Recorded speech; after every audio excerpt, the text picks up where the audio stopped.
Hello guys, आज आपण पावभाजी बनवणार आहे। त्यासाठी मी सगळ्या भाज्या कट करून घेतल्या, फ्रेश धुवून घेतल्या आणि ते बॉईल करायला ठेवल्या। थोडेसे त्यावर मीठ टाकलं आणि बारीक चिरलेला कांदा तेल टाकून तेल गरम करून त्यात परतवायला घेतला। कांदा चांगला लाल होईपर्यंत परतवायचा। नंतर त्यावर लसूण अद्रकची मी पेस्ट घातली आहे आणि लसूण अद्रकची पेस्ट पण त्यावर थोडी फ्राय झाल्यानंतर मी त्यात बारीक चिरलेला टोमॅटो घातला आहे। वरतून थोडंसं त्यावर मीठ टाकलं आणि ते चांगलं फ्राय झाल्यानंतर त्याला तेल सुटल्यानंतर त्यात हळद, लाल तिखट, धण्यापूड, पावभाजी मसाला, गरम मसाला हे सगळं घालून मिक्स करून घेतला आणि जे उकडलेल्या भाज्या होत्या त्या स्मॅश करून घेतल्या।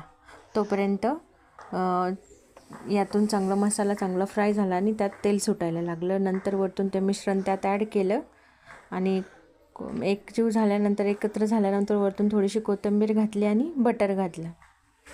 अशी सिंपलशी माझी पावभाजी तयार झाली। नंतर पाव फ्राय केले, त्याला थोडंसं बटर लावलं आणि माझी अशी सिंपलशी पावभाजी रेडी आहे। आवडल्यास कमेंट करा, लाईक करा।